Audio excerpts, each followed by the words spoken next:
it is to build the Panama Canal,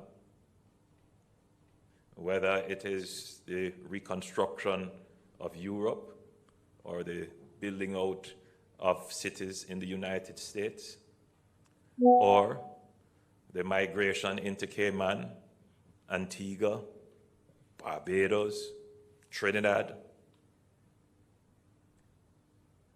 Jamaica has been a net supplier of talent to the world.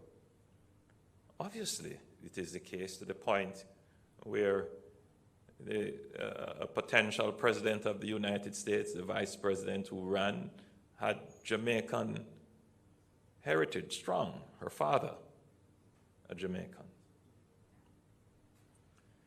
That struggle, that long struggle, has led many Jamaicans seeking opportunities, whether it is better housing, better education, better roads, safety and security, economic opportunities to go elsewhere other than Jamaica.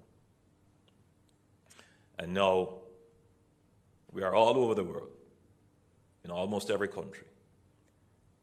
And the truth be told, I visited China, and I was able to have a town hall meeting, not as large as this one, but considerable.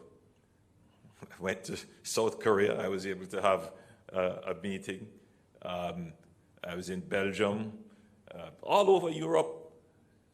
The truth is that that long struggle has spread our people all over the world. And it has been good, in a sense, because it has created considerable human capital for us. And we don't complain about the remittances that flow.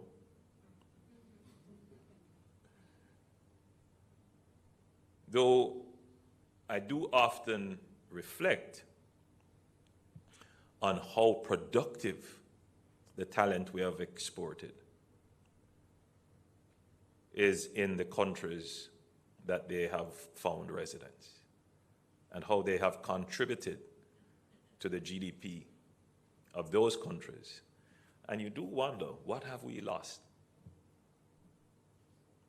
What could we have achieved if we had good economic management, if we had a solid rule of law, if we had good infrastructure?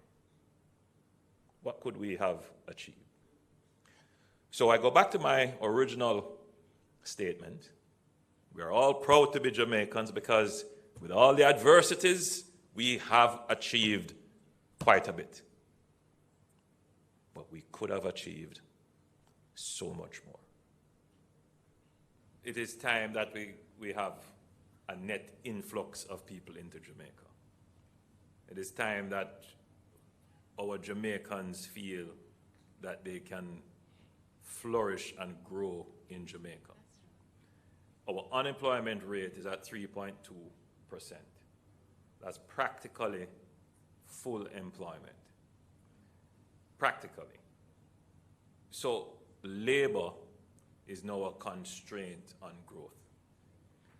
And even with what is happening with the deportation of Jamaicans, in former times, we would look at it as a major threat to the country. Now we have to look at it as maybe this is an opportunity for the country to reclaim some skills, because some of the people who are going to come back, they were working in hotels. They got exposed to giving service on an international platform. Some of them may have been working in IT. Some of them have been exposed to other skills and technologies that we should really try to reintegrate them into the society. There are also some demographic issues that we have to pay attention to. Jamaica is a fairly young population, but you know what? We're an aging population. And can you imagine that we're at the point where we're going to say that we need more labor? That is the reality for Jamaica. It's the same thing for Barbados. They've been thinking very seriously about how they can expand their population to keep the economy going. That's where Jamaica is right now, but the mindset of Jamaicans is still have to go overseas to make it. Very soon that will change when people realize that they can't go overseas again and they have to make it in Jamaica. What the government is trying to do is to create the economy so that you can make it in Jamaica. So, listen, man, the next decade for Jamaica is when everybody's going to be begging us to come to their country, because we have the tech skills. They see our people as law-abiding, hard-working, efficient, and productive, and they're going to want us to come, and they're going to remove all the visas. And at that time, we'll say, no, Jamaica, the place of choice, to live, work, raise families, do business, and retire in paradise. You come instead. Hungry, hungry, hungry, hungry days again. Hungry days again. Jamaica is one of the most famous islands in the Caribbean, known for its reggae music, delicious cuisine, and laid-back culture. The island is home to some of the most beautiful beaches in the world.